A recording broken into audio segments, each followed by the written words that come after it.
Say yes to new beginnings. Yes. Say yes to new beginnings. Yes. Say yes to... Now, why is the devil still very powerful?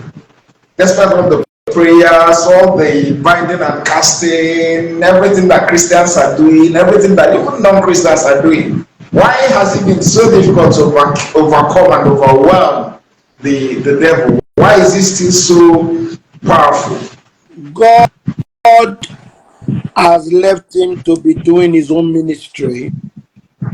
The devil took wrong simply because we were not taking authority over him. God has given us dominion over the enemy. Dominion, power. Now, our problems, particularly here in Nigeria, is that we think that prayer is the only prayer that solves everything. Prayer is important, but we have taken it to such a level where we abdicate our own responsibility, what God expects us to do. The Bible says, resist the devil and he will flee. It didn't say pray him out. God will do it. I bind you, I bind you, I bind you.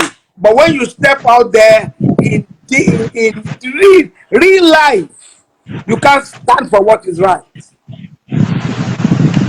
I was reading a funny thing on social media this morning, and the guy said he went to Alaba or Ladipo, I can't remember exactly where.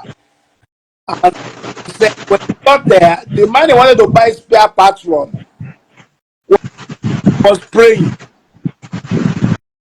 You know, they take time out to pray. They go to the market early. They tell you sit down, they are praying. It happened to me before. And he finished prayer and sold him a fake thing, sold him a fake part. You can see the disconnect, the prayer and living. Now, that's the major problem we have, the disconnect in today's church. Our lives and our behavior and what we believe do not stand together. They not they are not uniform.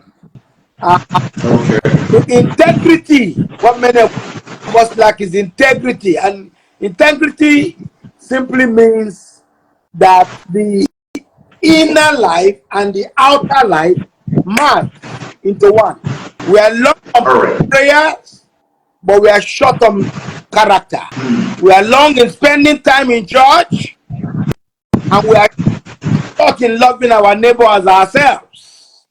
Whereas it's supposed to be an integral whole, one single. It's not coming too many churches and too many Christians. Why is sin on the increase in Nigeria? We are very religious, very religious, but not Christians. There are two different things. Religiosity and Christianity are opposite of themselves. What we practice in Nigeria is religion. Both the Muslims and the Christians. The Christians pray all night, morning prayers. The Muslims pray 5 times a day. But when it comes to the marketplace, they will light through their noses. They will cheat. No integrity whatsoever. So the reason why the church in Nigeria has not made any impact is because we are just religious. One of the remarkable things about Pastor Bakare, I want to talk more about him. One of the very remarkable things about Pastor Bakare, if you read the article in the papers, I stated it. Look at some of them. Pastor Bakare has courage of his convictions. He does not just teach the truth. He went into politics and he came out unblemished. Was he the only Christian in the APC presidential lineup? No. Was he the only pastor? No. But he was the only one that did not give a dime to the. Except for the prediction, sir. Except for the prediction that we're still waiting for. Leave that one aside. We're talking about integrity.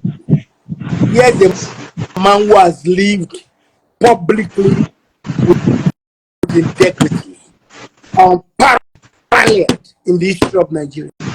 We have other pastors who spent billions bribing them, but this man stood and said, I wear my zero as a badge of honor, trying to say no to corruption.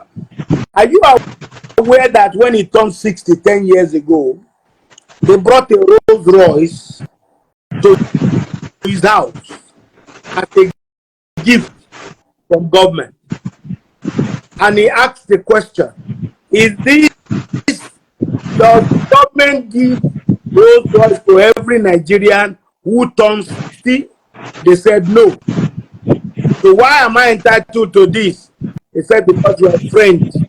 He said, do they have power to give away government resources to their friends? He rejected it. People are shouting about Rolls Royce. Here was the man, and that was 2014. The known fact that many religious figures, both Muslims and Christians, collected a lot, millions of dollars, probably hundreds of millions of dollars from the PDP government before the election. Pastor Bakare, $850,000 was brought to his room, and he told them to take it back. We're talking about somebody who has lived in the marketplace and who has demonstrated a total lack of greed. It deserves to be celebrated. Many other pastors collected it and built cathedrals.